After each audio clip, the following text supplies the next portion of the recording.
is just chaos. Today I'm going to turn my sandpaper hovel from this into this. It has removable slots for sandpaper I have a lot of versus a little of, and it will hopefully fit all of that chaos. So come with me and I will take you through the process I use to build the jig, to use the router, to cut the slots, to make the sandpaper drawer come to life.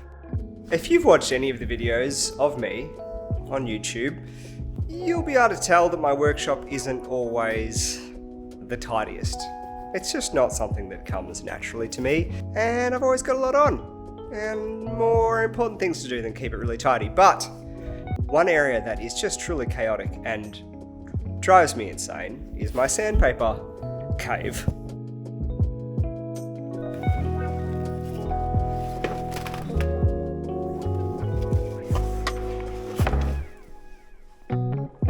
When I knew that I wanted to put all the sandpaper into the drawer, I decided I was going to create some sort of system where I could slide little dividers in and out really easily. Now the height of these drawers means that I can't just put them straight up and down because I don't have 150 millimeters of height in the bottom drawer. So I'm going to have to put the sandpaper discs on a slight angle. That also means that I'll be able to kind of see their faces a little bit better. These are the holders that will hold the slats. You can see the slots in there. This is how I've decided to get it out of the panel, with all those slots running with the grain and then cutting the slats out diagonally. That angle there is 35 degrees.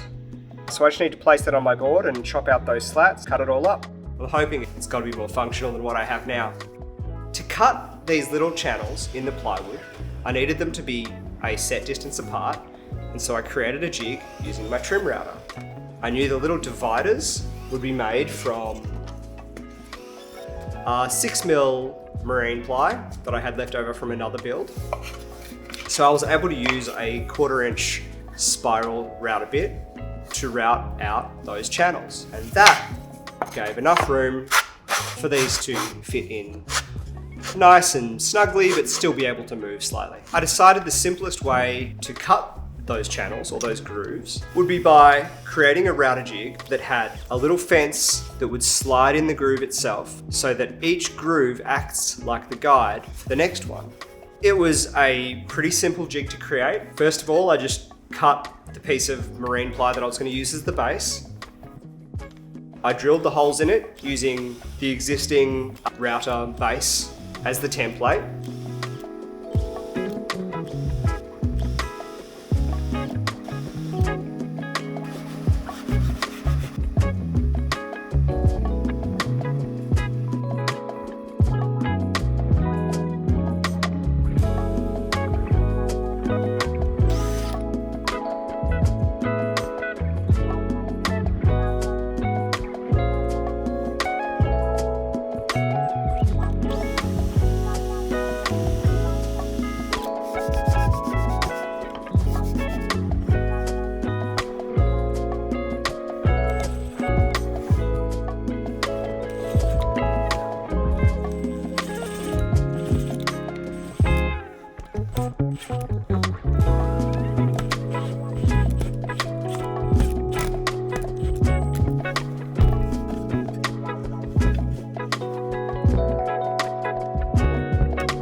I placed that router bit into the router and marked the distance between the edge of the router bit to the fence that I wanted, and then I drew that line where the fence was going to go on the router base.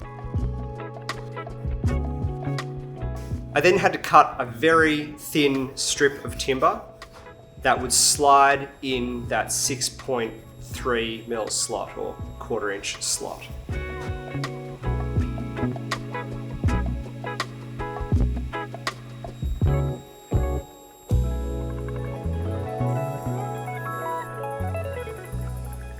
That strip of timber had to be small enough to slide in there easily and also not too high so that the jig sits flush on this slatted timber that I'm creating.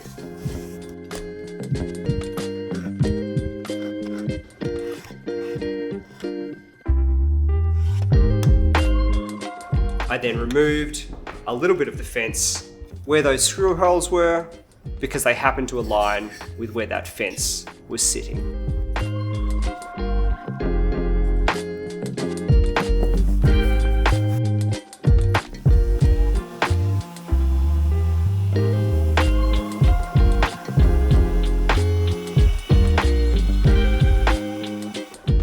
When I started using the jig, it became clear really quickly that the buildup of sawdust was going to mean that the jig jammed and got stuck, so I made some modifications to add good vacuum extraction to the jig.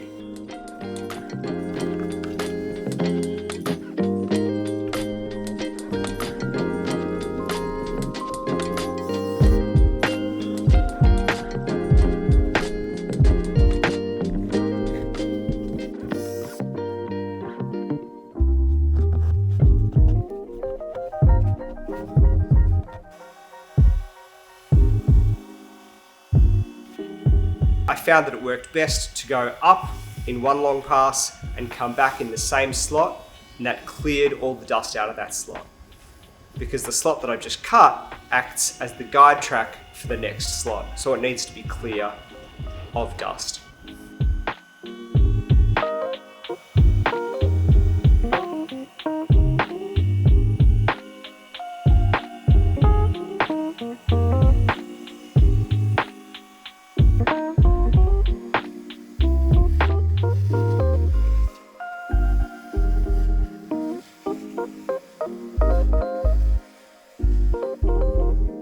The timber guide on the bottom, as well as the little saddle that holds the dust extraction, was all attached using the super glue with an accelerant, which is called 2P10. I use this for all kinds of things like this. I generally don't use it in final pieces much. I think PVA is stronger, but for applications like this just gets me moving straight away because you can use the accelerator and it sets instantly. So that 35-degree angle is somewhere here. I know that I need my slats to be approximately 540 millimeters long, and I can fit 4 of them within this space. Somewhat convoluted, but it makes me the slat board pretty quickly.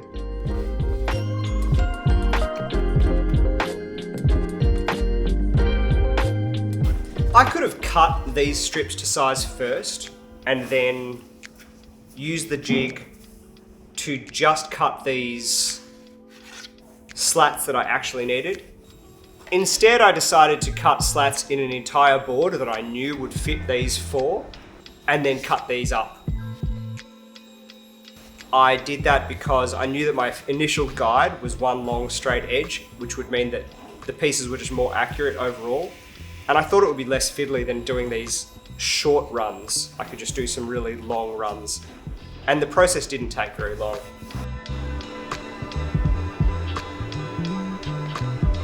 With building a jig like this, there's often a temptation to make it perfect and make it have, I don't know, a fence that you can move or modify so that you can use later on. But in my experience, sometimes just quickly making the perfect jig for the job to the minimum level you can that it functions well is the best approach. If you go to all that effort to make it perfect and make it modifiable so that you can use it later, often it just doesn't serve the purpose as well, and it will take you twice as long. And ultimately, if I need a jig to do a much different slat size, I'm just gonna make another one.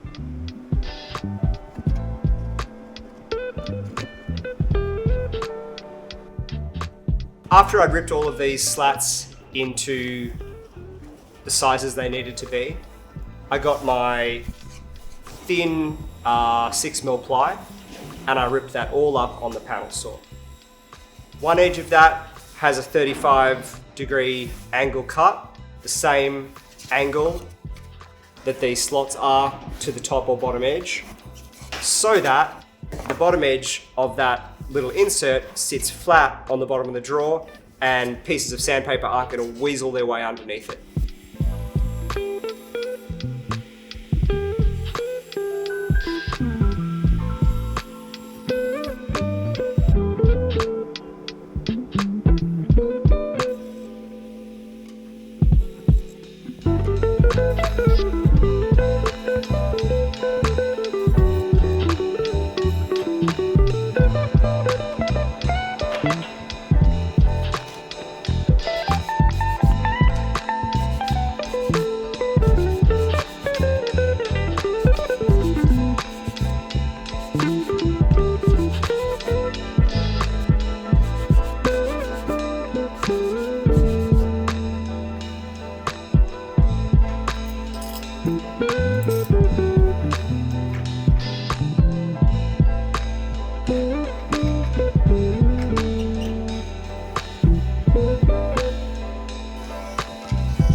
spent a whole bunch of time sanding all of those little tiny pieces, and then I even put a small chamfer on the top and bottom edge, or a little round over, so that as I pull them in and out, those edges that I'm touching are nice and smooth. I had to sand all of those little pieces so that they slid in and out of these slats really easily, because they were a bit furry from the saw.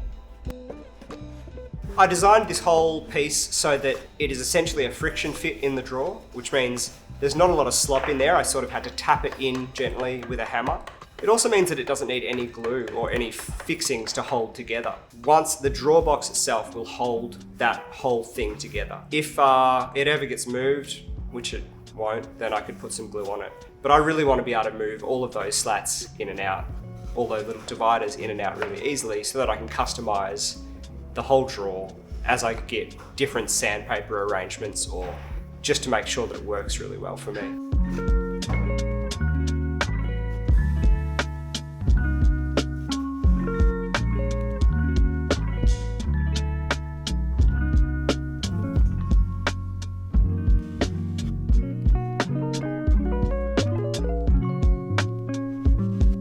There's only one thing left to do, and that is sort out that ridiculous pile of scrappy sandpaper.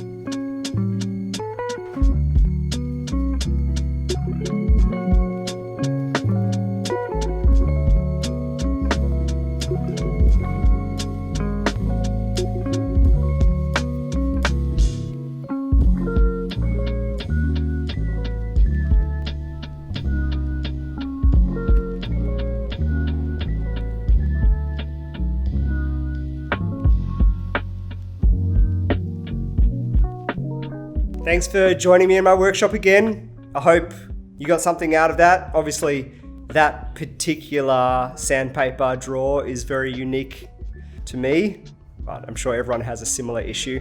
The jig's really useful though. All the products I've used will be linked in the description below, so you can click through there.